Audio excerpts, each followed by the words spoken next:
para nós cultuarmos a Deus, louvarmos, bendizer o nome do Senhor. Eu tenho dado testemunho dessa comunidade, do que Deus tem feito. Louvado seja Deus. Gente chegando cada vez mais. 2 cultos agora no domingo. Que bênção, irmãos.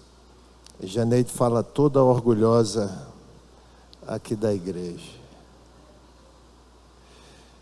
Meus irmãos, vamos abrir a palavra do Senhor. Evangelho de Jesus segundo escreveu João, capítulo 7.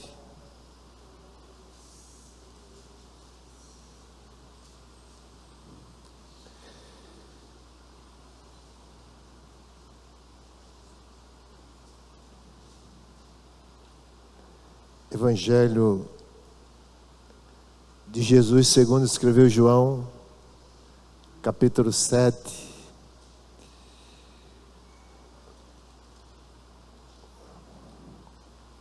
Só porque o pastor Eudes está aqui, eu não vou ler todo o capítulo, que ele disse que eu leio muito. Então eu quero ler com os irmãos a partir do versículo 37.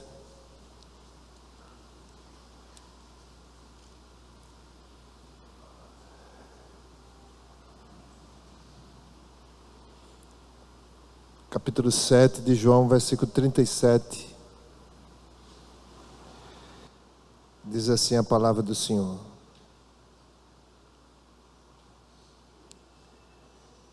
No último dia, o grande dia da festa, Jesus se levantou e disse em alta voz: se alguém tem sede, venha a mim e beba. Quem crer em mim, como diz a Escritura, do seu interior fluirão rios de água viva. Óbvio que Jesus falou bem mais alto do que eu estou falando aqui. Versículo 39 diz assim, João vai explicar porque Jesus disse isso. Isso ele disse a respeito do Espírito Santo, que os que nele crescem haviam de receber, pois o Espírito até aquele momento não tinha sido dado, porque Jesus ainda não havia sido glorificado. Quando ouviram essas palavras, alguns do meio do povo diziam: este é verdadeiramente o profeta. Outros diziam: ele é o Cristo. Outros, porém, perguntavam: por acaso Cristo virá da Galileia? Não diz a Escritura que o Cristo vem da descendência de Davi, da aldeia de Belém, de onde era Davi? Assim houve divisão entre o povo por causa dele. Alguns queriam prendê-lo, mas ninguém lhe pôs as mãos. Os irmãos sabem que nós, ao lermos a palavra, buscando a interpretação, é de fundamental importância que nós identifiquemos a mensagem central do livro, o que o autor do livro se propõe.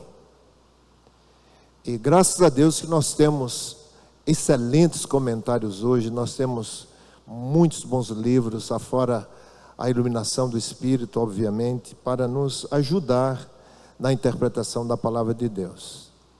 A partir da leitura nós vamos descobrir que João, ele se propõe a apresentar Jesus como sendo o Filho de Deus. Ele usa todo o seu livro e, para tanto, no final do Evangelho, ele diz assim: Jesus realizou muitos outros sinais que eu não estou compartilhando aqui. Jesus realizou muitos outros sinais que não estão contidos nesse livro. Estes sinais que eu estou aqui apresentando é para mostrar que Jesus é o Filho de Deus, e quem crer nele como Filho de Deus tem vida eterna. Então João nos ajuda a dar um norte na leitura do evangelho que ele escreve. Ele quer apresentar Jesus como Filho de Deus, e quem crê em Jesus como Filho de Deus tem vida em seu nome, tem vida eterna. Ele apresenta alguns sinais, ele não apresenta todos os sinais. Jesus realizou muitos sinais, ele apresenta pouquíssimos sinais, mas tudo que ele escreve, desde o primeiro capítulo até o capítulo 21, para outros, João só escreveu até o capítulo 20, mas desde o capítulo 21 até o seu final, ele vai dando norte, vai mostrando que Jesus é o Filho de Deus, e quem crer nele tem vida em seu nome. Ele apresenta alguns sinais. No capítulo 1 ele não apresenta de introdução o sinal, mas ele mostra que Jesus, ele é o Filho de Deus, ele é o Verbo que se fez carne e habitou entre nós, e vimos a sua glória, glória como unigênito do Pai. Então, se você vai ler o livro de João, você não tenha outra intenção de buscar entendimento no livro de João, a não ser entender que Jesus é o Filho de Deus, e quem crer nele tem vida em seu nome. Ele vai mostrar tudo que ele apresenta nessa direção. Então, no capítulo 7 não é diferente. Capítulo 7, ele está narrando um episódio ocorrido ali em Jerusalém. Capítulo 5, ele apresenta um sinal, que Jesus estava também em Jerusalém, em uma festa que ele não identifica, mas no capítulo 7 ele identifica como sendo a festa dos tabernáculos.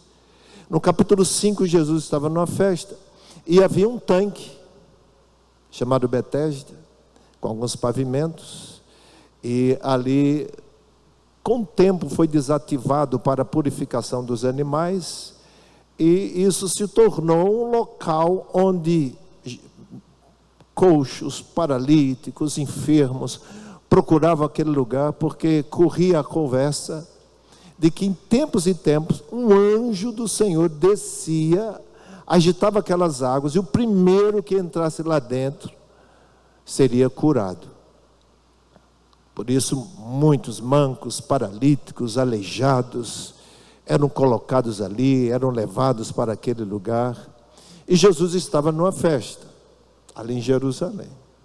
Ele sai de onde está em direção a esse tanque. E ali havia um homem, muitos anos, dezenas de anos, paralítico, em cima de uma cama. Jesus se aproximou dele e disse: você quer ser curado? O bichinho respondeu: eu quero. O problema é que não tem ninguém para me levar lá quando a água é agitada. E quando eu procuro ir, outro vai na minha frente e é curado.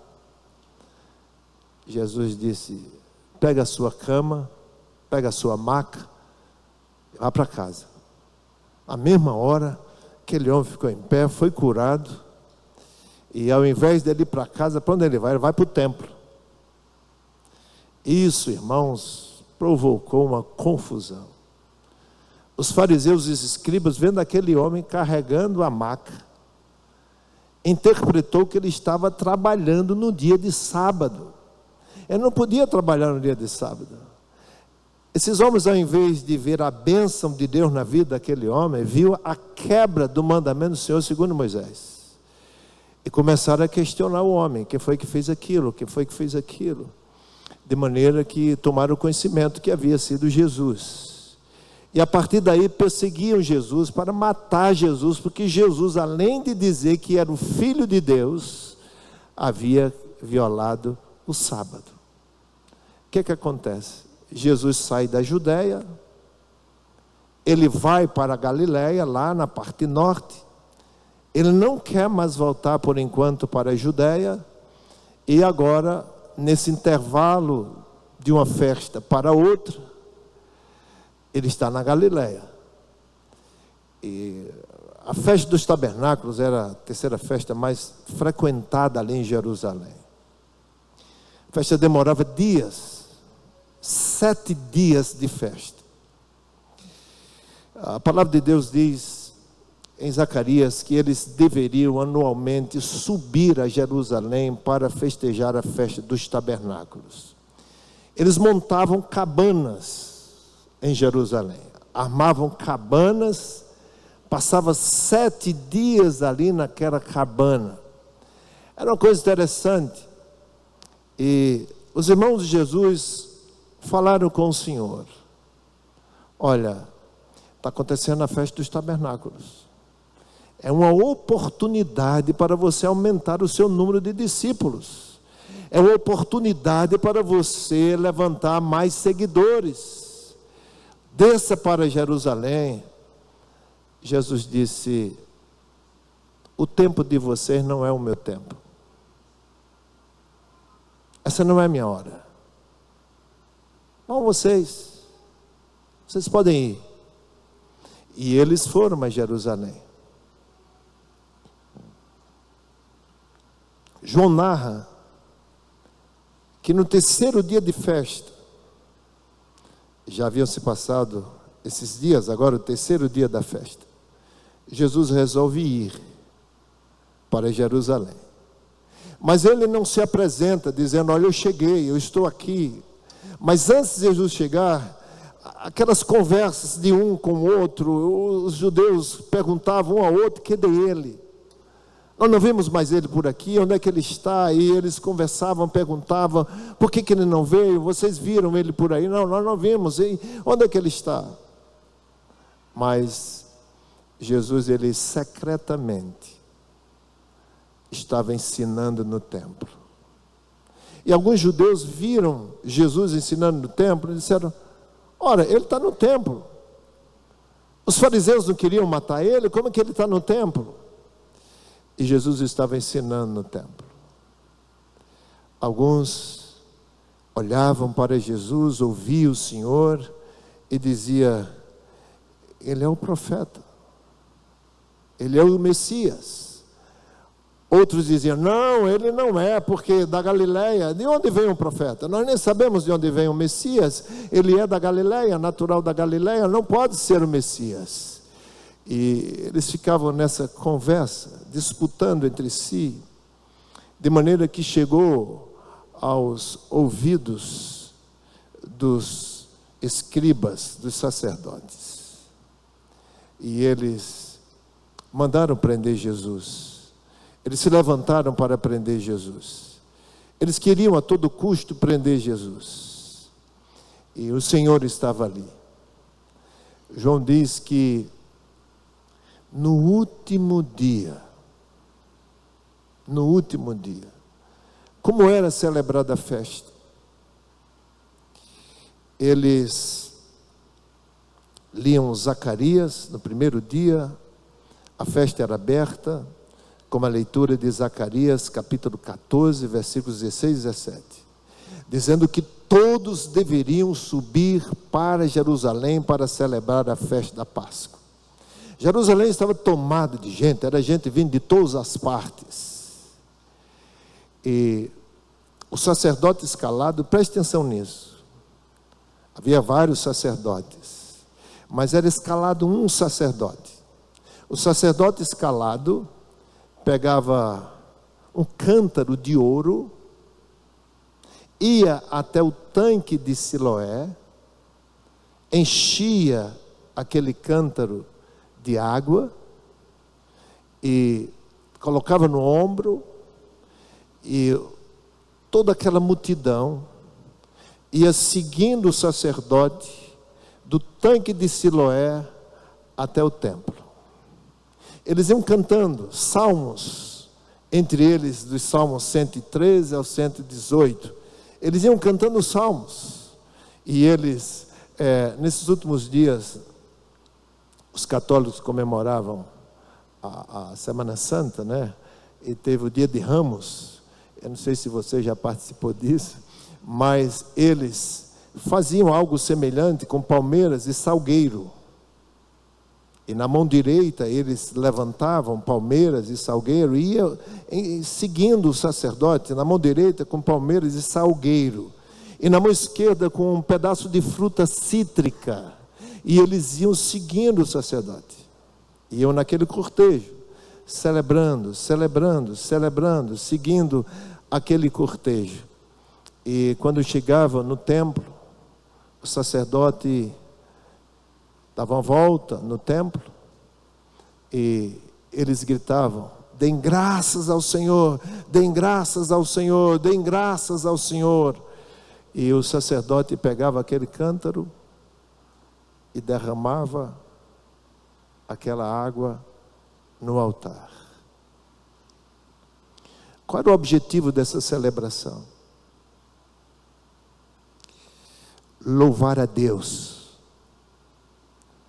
porque no passado, quando da peregrinação do deserto, Deus providenciou água ao sedento, alimento ao faminto.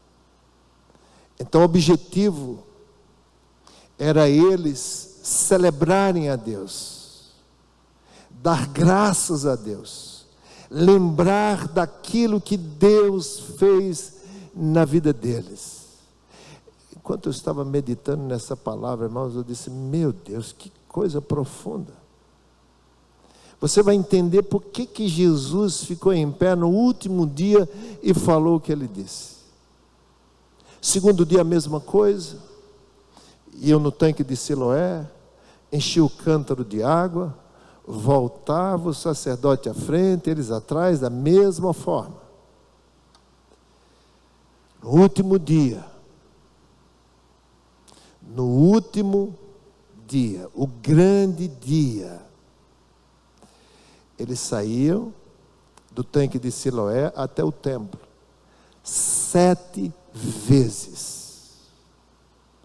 7 vezes.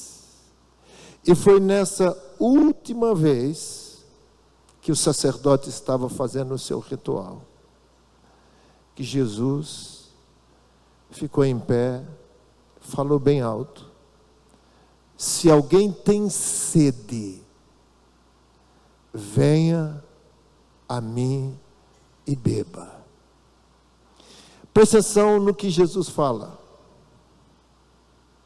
Eles estavam ali para celebrar a providência divina de havê-los saciado da sede. Eles não poderiam esquecer que Deus havia saciado a sede deles.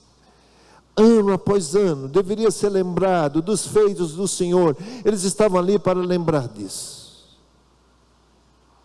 Eu comecei a meditar no que estava ali acontecendo e no que Jesus fez. Primeiro,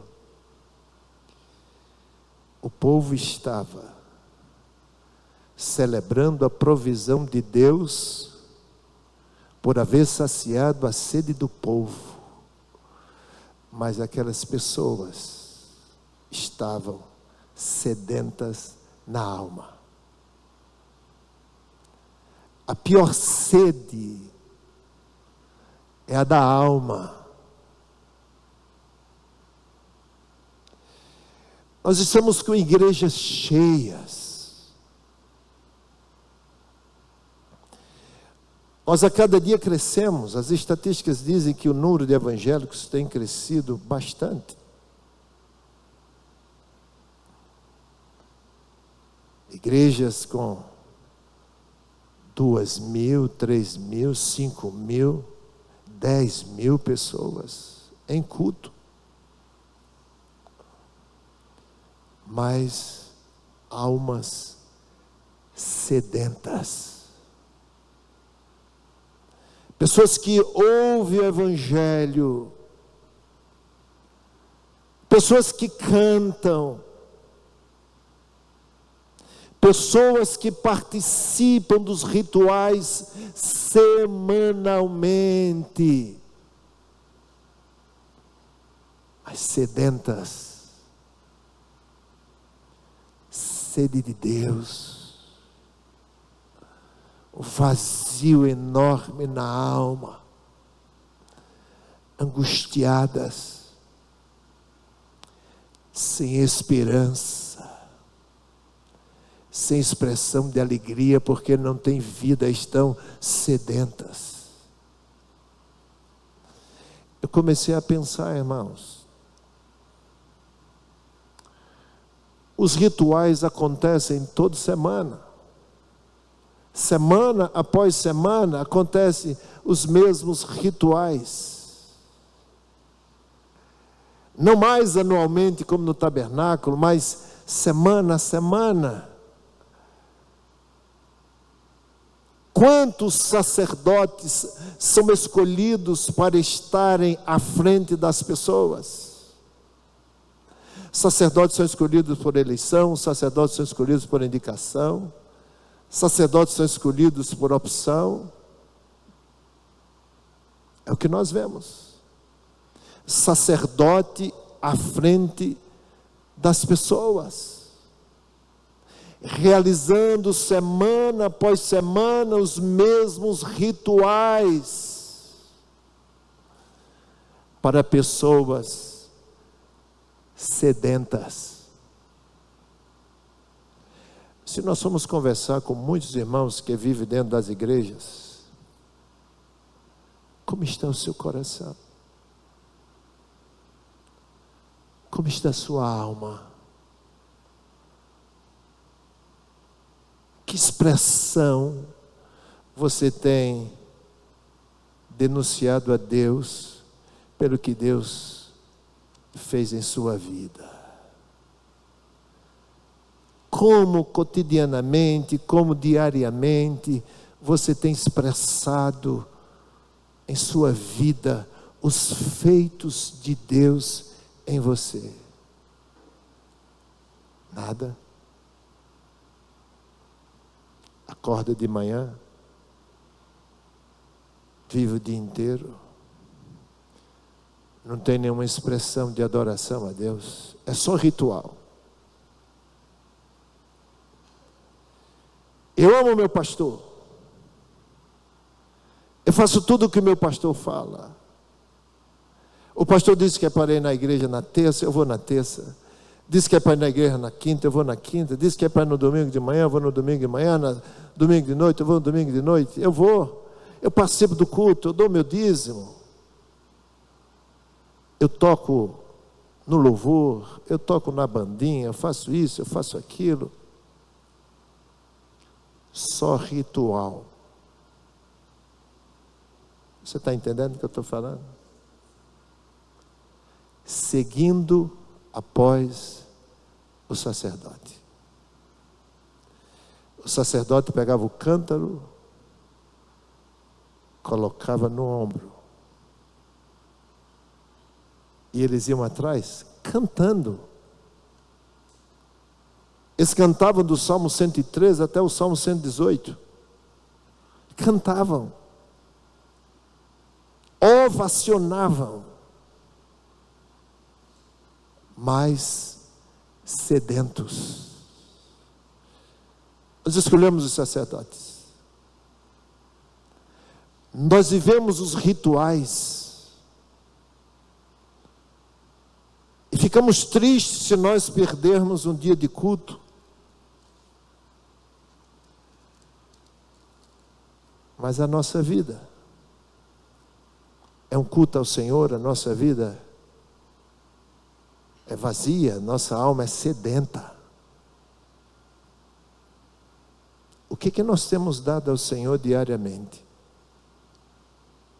Qual tem sido a nossa oferta ao Senhor diariamente?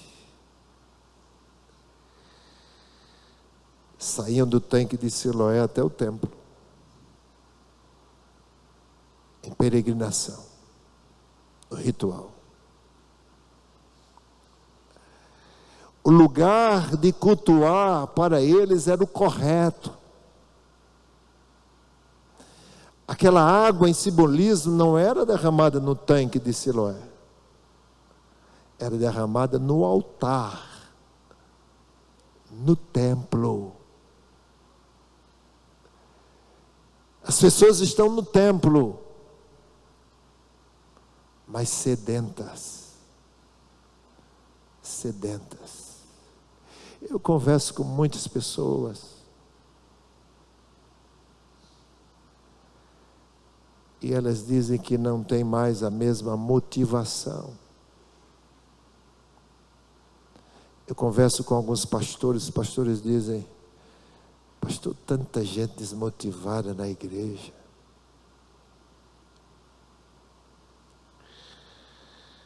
Estão entre a multidão.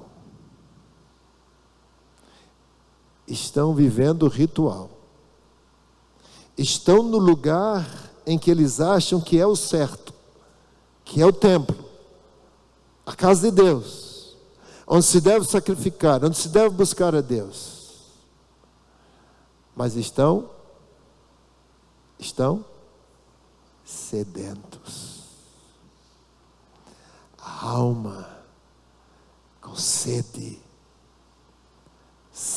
de Deus. Não há alegria do Espírito. Estão com sede. O Senhor mostra a solução do problema. E Ele deixa claro, quando o problema é resolvido, o que acontece. Jesus falou bem alto, no último dia, na última volta: se alguém tem sede, venha a mim e beba. Se alguém crer em mim,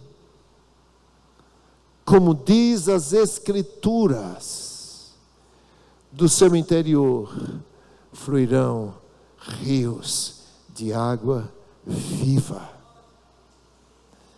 João ajuda no esclarecimento das palavras de Jesus. João diz: ele está se referindo ao Espírito Santo que haverá de receber todo aquele que crer em seu nome. Isso ele disse, diz o verso 39, isso ele disse a respeito do Espírito que os que nele crescem haviam de receber, pois o Espírito até aquele momento não tinha sido dado, porque Jesus ainda não havia sido glorificado.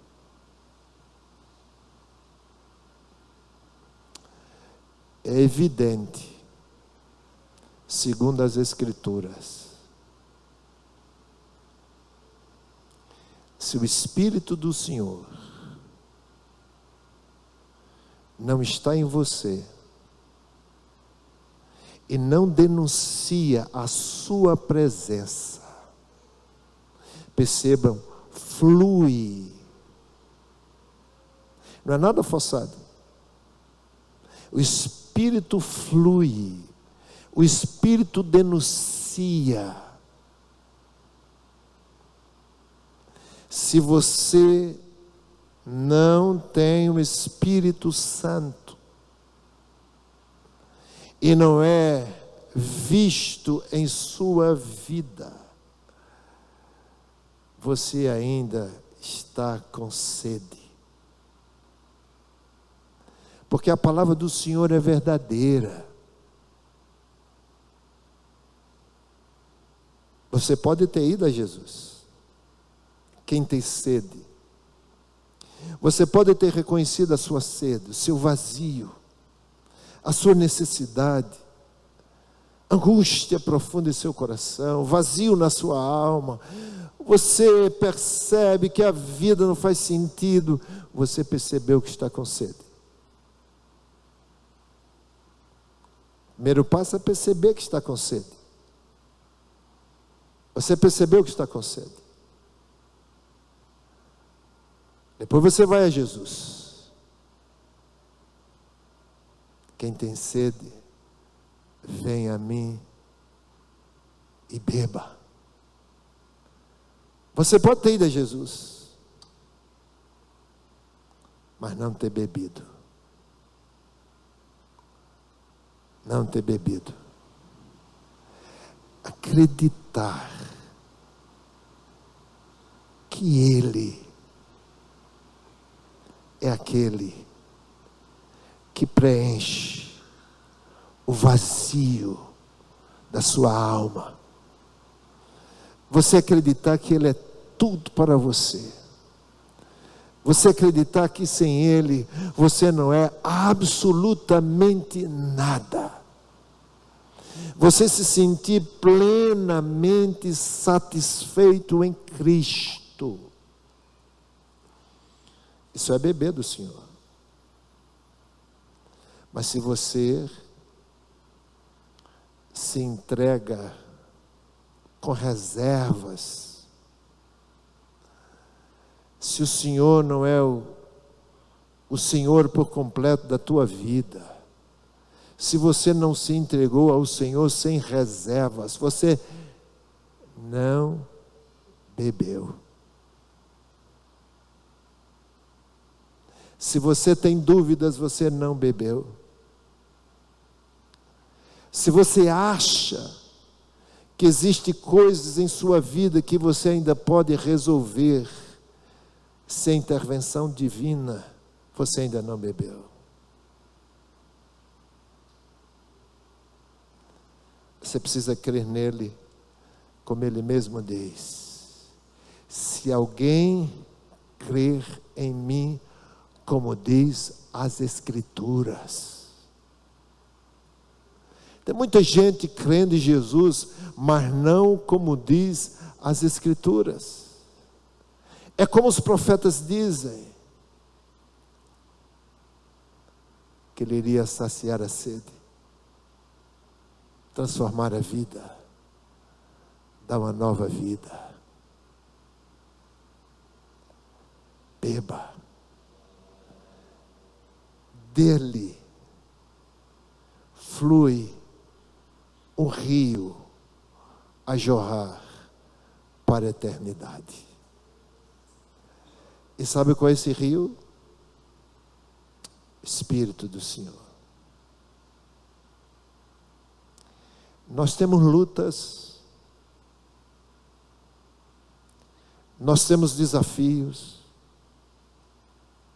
nós temos embates, nós nos entristecemos, nós temos decepções, nós sentimos dores, nós sentimos cansaço, mas nós percebemos que Ele está conosco em todo o tempo. E é o selo do Espírito que denuncia a sua presença. Isso é o rio fluindo. O rio fluindo. Alguém fechou uma porta para você. O Espírito de Deus traz o consolo ao seu coração. Você recebe uma má notícia, o Espírito de Deus te traz esperança.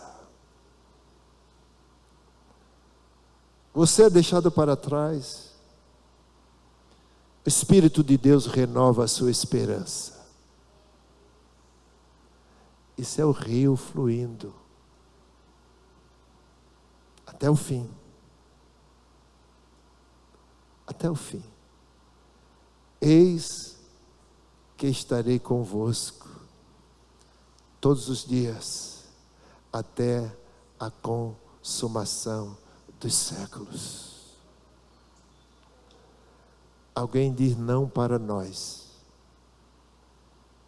O Espírito Santo diz: continue crendo. Siga em frente. O Senhor é contigo. O que a palavra nos ensina. Se alguém crê em mim, como diz as Escrituras, do seu interior fluirão rios de águas vivas. Os rios de águas vivas é a presença de Deus em nós por seu Espírito. rio purifica.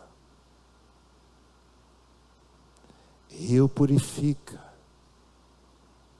A água perene produz frutos. Todo tempo. Todo tempo. O que nós precisamos, irmãos, é crer em Jesus, como diz as Escrituras. Mas tem irmão que nem lê as Escrituras. Como é que vai conhecer Jesus, como diz as Escrituras, para poder crer, se nem lê as Escrituras, se nem conhece as Escrituras?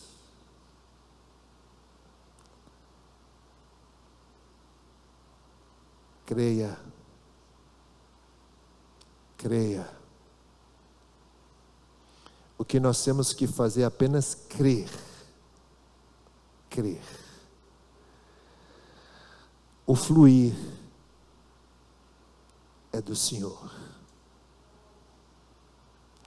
As pessoas têm que olhar para nós, ver longanimidade.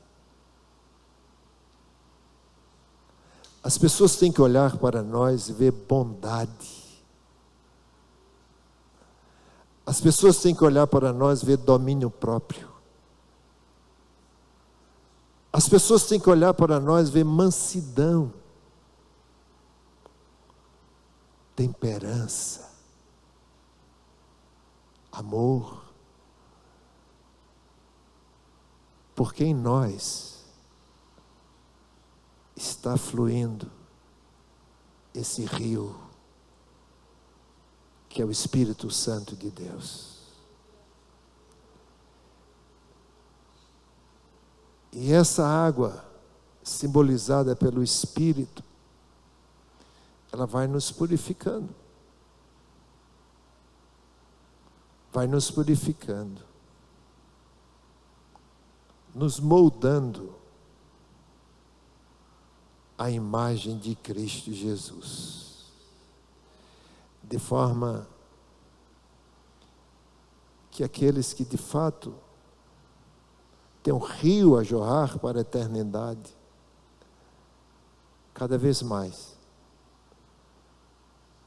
eles denunciam Jesus em sua vida, cada vez mais parecido com Cristo, cada vez mais fazendo o que Cristo fazia.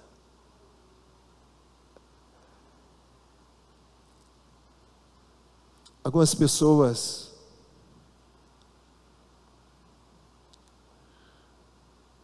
interpretam mal as ações do Espírito Santo.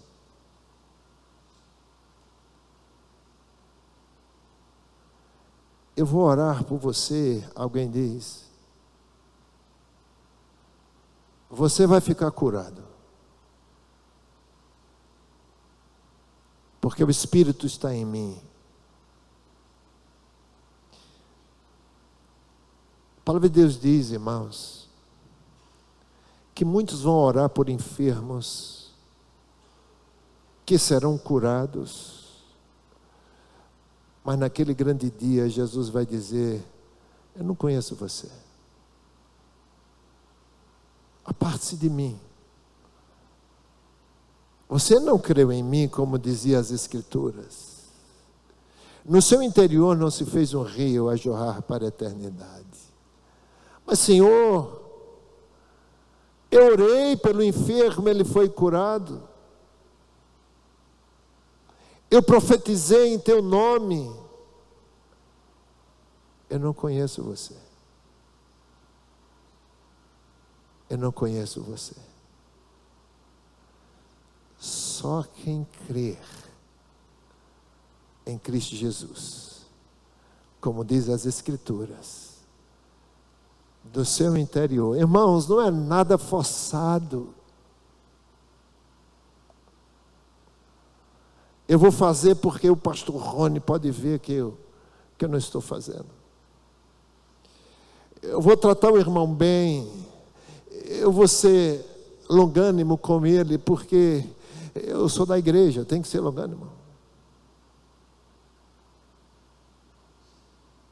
natural. Faz parte. É obra do Espírito. É fruto do Espírito. Não é obra humana. Os irmãos entendem? Não é obra humana. É natural. É porque ele flui naturalmente. Por que você é assim? Por que você ama? Por que você se comporta desse jeito diferente?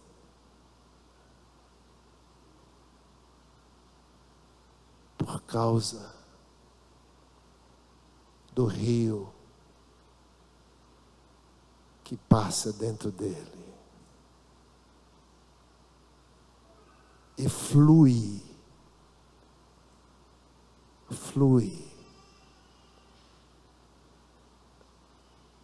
Irmãos, uma pessoa cujo espírito flui nele,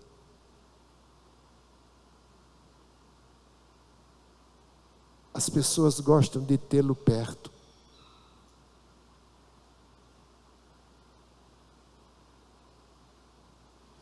A pessoa habitada, dominada pelo Espírito, as pessoas sentem necessidade de tê-la perto.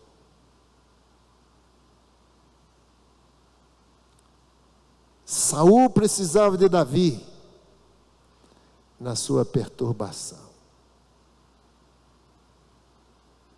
Uma alma perturbada, quando vê alguém habitado, fluindo pelo Espírito Santo, se sente bem tê-lo ao lado.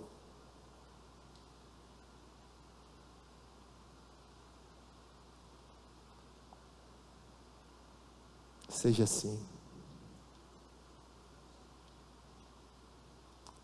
Se alguém crê em mim, como diz as Escrituras, do seu interior fluirá um rio a jorrar para a eternidade. Isso quer dizer que o Espírito do Senhor produz em sua vida perpetuará para sempre. O que você faz que não é pelo Espírito Santo não é contabilizado nos céus. O que você faz que não é pelo Espírito Santo, não haverá recompensa celestial. Você pode achar que está fazendo as obras mais extraordinárias, que está impactando a sociedade, que está sendo reconhecido como um homem ou mulher de Deus.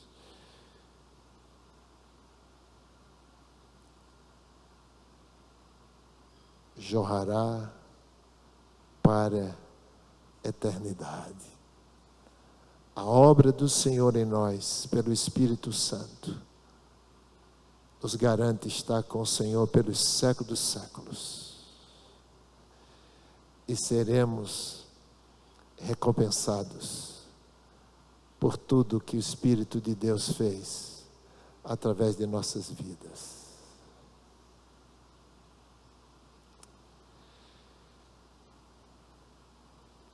Quando ouvir essas palavras do Senhor, palavras que penetravam no coração, versículo 40 diz assim: quando ouviram essas palavras, alguns do meio do povo diziam: este é verdadeiramente o profeta. Não tem como não ser o profeta que Moisés disse. Outros diziam: Ele realmente é o Messias. Ele é o Cristo. Mas outros, porém, perguntavam: por acaso Cristo virá da Galileia? Não diz a Escritura que o Cristo vem da descendência de Davi e da aldeia de Belém, de onde era Davi? E houve divisão entre o povo por causa dele. Alguns queriam prendê-lo, mas ninguém colocava a mão nele.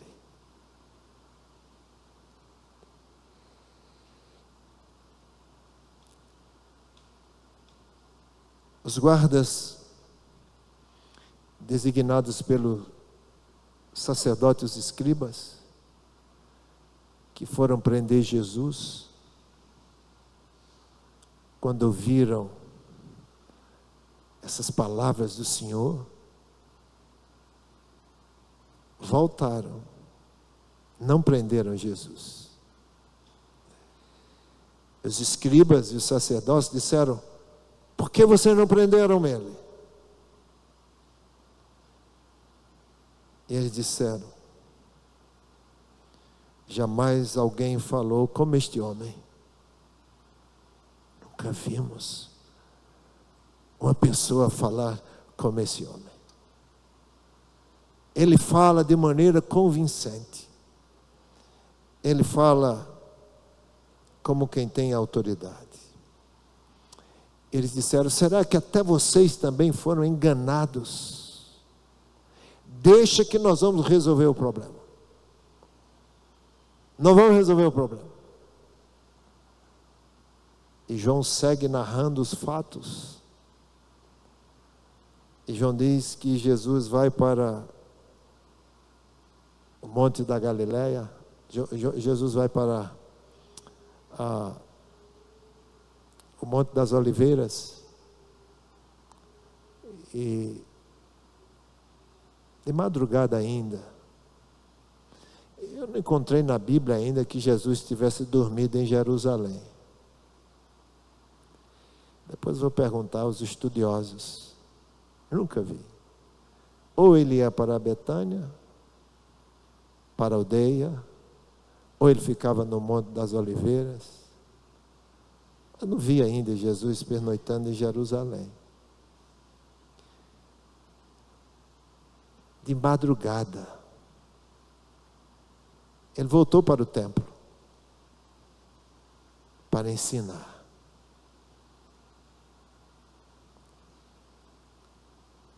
Os escribas queriam a todo custo prender Jesus. Eu não sei como eles conseguiram uma mulher panha em flagrante adultério. Arrastaram aquela mulher até o templo. O propósito deles era prender Jesus. Lançaram a mulher aos pés do Senhor.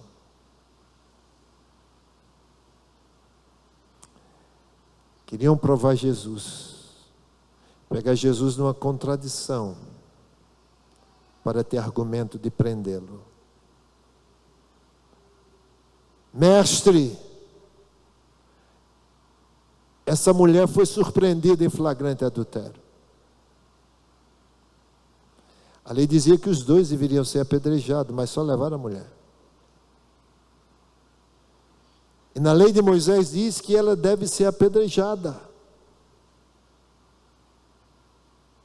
Eles queriam colocar Jesus contra Moisés para prender Jesus. Jesus baixou a cabeça, continuou escrevendo, e eles insistindo. A lei de Moisés diz que ela deve ser apedrejada, diga o que você vai fazer. A palavra de Deus diz que como eles insistiam, Jesus levantou e disse: quem de vós estiver sem pecado, atire a primeira pedra.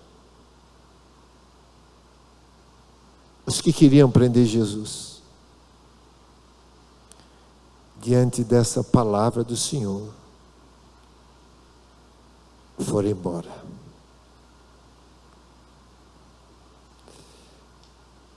Eu também não te condeno. Vá em paz. Seja livre do seu mal.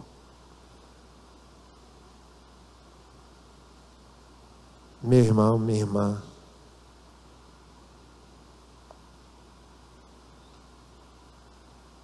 saia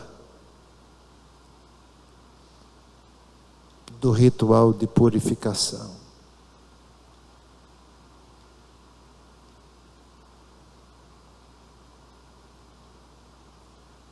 Creia em Cristo, como diz as Escrituras, e você vai receber o Espírito de vida, o Espírito Santo irá fluir na sua vida. Que o Senhor nos ajude a denunciar que nós um dia cremos de fato no Senhor. Amém?